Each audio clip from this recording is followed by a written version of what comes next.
Ketua Umum PSSI, Erick Thohir, bertanggung jawab penuh atas kekalahan dari Jepang. Skuad Garuda harus tumbang dengan skor 0-4 saat menjamu Jepang pada lanjutan putaran ketiga kualifikasi Piala Dunia 2026 Zona Asia, Jumat 15/11. Stadion Gelora Bung Karno, Jakarta, yang dipenuhi supporter menjadi saksi kekalahan kedua bagi timnas Indonesia. Tentunya, hasil ini membuat perjalanan skuad Garuda semakin terjal untuk masuk ke babak selanjutnya.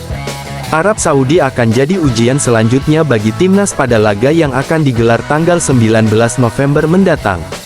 Erick Thohir di depan pemain timnas Indonesia mengatakan bahwa ini adalah tanggung jawabnya. Menurutnya, ini merupakan kekalahan yang cukup menyakitkan terutama bagi masyarakat Indonesia. Selesai pertandingan saya bertemu media, mereka semua ada di luar. Apa yang saya katakan kepada mereka itu menjadi tanggung jawab saya sebagai Ketua Umum PSSI, kata Erick Thohir dilansir bolasport.com dari laman Instagram pribadinya. Sosok yang menjabat sebagai Menteri BUMN ini menambahkan bahwa semua yang dilakukan di timnas adalah kebijakannya, termasuk mendatangkan pemain dan pelatih skuad Garuda. Hal tersebut membuat dia terikat langsung pada hasil yang diterima timnas dan siap mengundurkan diri saat pemain sudah tidak memiliki keyakinan untuk bangkit. Dengan semua hasil yang kita terima, saya membawa pelatih, saya membawa pemain, untuk percaya pada proyek ini. Pertanyaannya adalah apakah kalian masih percaya pada proyek ini? Apa kalian masih percaya dengan saya sebagai pemimpin? Karena jika tidak saya akan mengundurkan diri dari Ketua Umum PSSI karena sudah menjadi tanggung jawab saya, ujarnya. Erick berharap pemain timnas bisa segera bangkit dan menatap laga selanjutnya dengan baik. 5 pertandingan harus bisa mereka maksimalkan untuk mendapatkan poin maksimal, posisi ketiga atau 4 harus mereka kejar demi bisa lolos ke babak selanjutnya. Tentunya, butuh kerja keras semua pihak agar misi ini bisa dilaksanakan dengan baik. Evaluasi harus dilakukan pada semua lini demi timnas menjadi lebih baik. Apa kita masih bersama? Kita masih punya 5 pertandingan, 3 kandang dan 2 tandang. Kita butuh 9 poin untuk berada di posisi 3 atau 4. Jadi malam ini saya ingin semua yang ada di sini untuk introspeksi diri kalau kalian ingin saya bertahan di sini sebagai bagian dari tim, ujarnya. Timnas Indonesia bakal melawan Jepang pada putaran ketiga kualifikasi Piala Dunia 2026 Zona Asia. Pertandingan tersebut digelar di Stadion Utama Gelora Bung Karno SUGBK Senayan, Jakarta, Jumat tanggal 15 November tahun 2024. Kick-off pertandingan pukul 19 waktu Indonesia Barat dan akan disiarkan langsung di RCTI. Pelatih timnas Indonesia, Shin Tae-yong mengungkapkan bahwa pemainnya dalam keadaan baik. Semua pemain baru saja bergabung dan kondisi serta persiapan tim berlangsung baik, kata Shin Tae-yong, dilansir dari laman PSSI. Shin Tae-yong menilai Jepang memang tim bagus, akan tetapi dirinya meminta pemainnya untuk unggul secara mental. Seperti yang kita tahu Jepang adalah tim terbaik di Asia dari peringkat FIFA, yang penting percaya diri dari pemain, baik dari segi fisik, dari manapun, kita tidak akan kalah secara mental dari mereka, ujarnya. Ranking FIFA mereka ada di peringkat 15 dunia. Sementara, timnas Indonesia ada di posisi 150 dunia. Setelah melawan Jepang, timnas Indonesia akan melawan Arab Saudi di SUGBK pada tanggal 19 November tahun 2024. Saat ini di grup C, klasemen dipimpin oleh Jepang dengan 10 poin. Posisi kedua ditempati Australia dengan 5 poin. Arab Saudi ada di posisi ketiga dengan 5 poin. Bahrain di peringkat keempat dengan 5 poin. Timnas Indonesia berada di posisi kelima dengan 3 poin. China yang memiliki poin sama dengan timnas Indonesia berada di posisi juru kunci. Berikut jadwal siaran langsung timnas Indonesia vs Jepang. Jumat, tanggal 15 November tahun 2024. Timnas Indonesia vs Jepang. Stadion Utama Gelora Bung Karno, pukul 19 waktu Indonesia Barat. Claudio Ranieri akan menjalani periode ketiga sebagai pelatih AS Roma untuk menjalani misi terakhirnya menyelamatkan Sang Serigala. Ada masalah yang sulit dipecahkan. Itulah kenapa mereka memanggil saya. Begitu kalimat pertama Claudio Ranieri dalam momen kedatangannya di London. Pelatih kawakan berusia 73 tahun tiba di Inggris, Selasa tanggal 12 November tahun 2024 malam waktu setempat untuk menemui Presiden AS Roma, Dan Friedkin. Ranieri terpilih sebagai pengganti posisi Ivan Juric, yang dipecat akhir pekan lalu. Ibarat sebuah pernikahan, sekarang adalah kali ketiga Ranieri melakukan ijab kabul dengan klub dari kota abadi. Kembali melatih Roma, dia ibarat pulang ke rumah sendiri. Ranieri lahir di Roma, menjalani debut pesepak bola dengan AS Roma, dan sebelumnya pernah 2 kali menukangi Ilupi. Dalam 2 kesempatan terdahulu, pelatih terbaik FIFA 2016 ini direkrut ketika Roma sedang dilanda krisis. Pada awal musim tahun 2009 sampai tahun 2010, ia menggantikan posisi Luciano Spalletti ketika sang serigala terkapar di dasar klasemen Liga Italia. Bersama Ranieri, Roma bangkit dan merajut mimpi meraih Scudetto sebelum dikandaskan tim Super Inter Milan asuhan Jose Mourinho.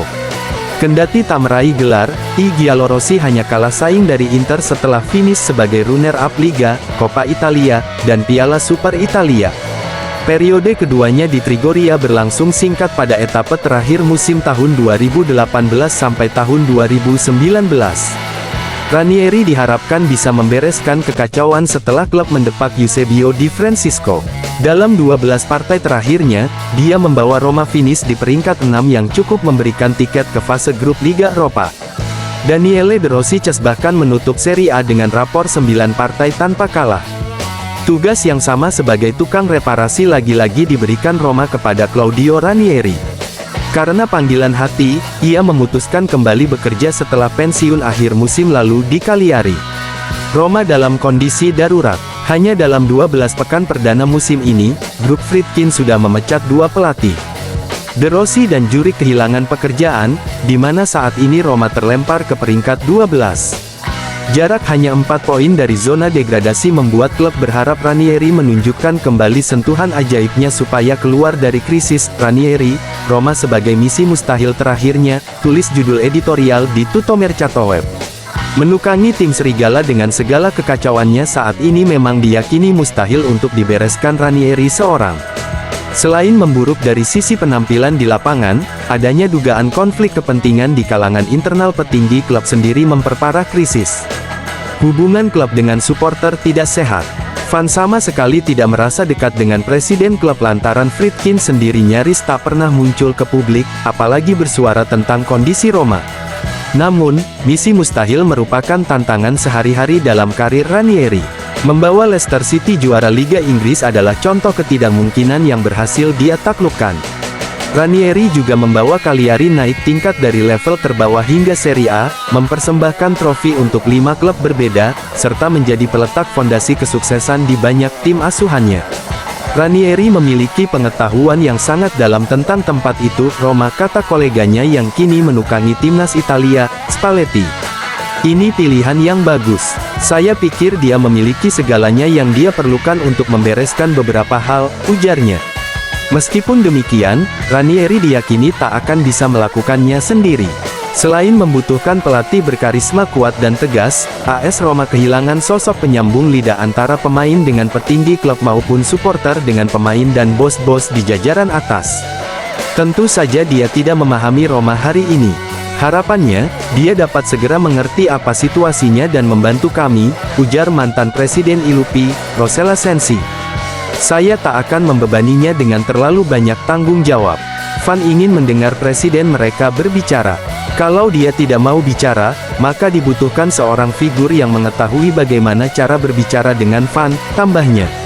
Bagi saya, Roma membutuhkan seorang pelatih plus Ranieri atau Ranieri plus seorang direktur, kata pelatih GAEK Italia, Serse Cosmi, ikut beropini. Ranieri adalah pilihan yang menyenangkan buat saya, tapi dia tak bisa menyelesaikan masalah Roma sendiri.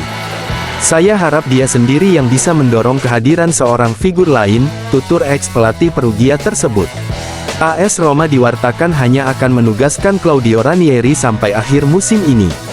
Penyelamatan tim serigala sepertinya menjadi misi terakhir Ranieri sebelum benar-benar mengusaikan kariernya di balik kemudi.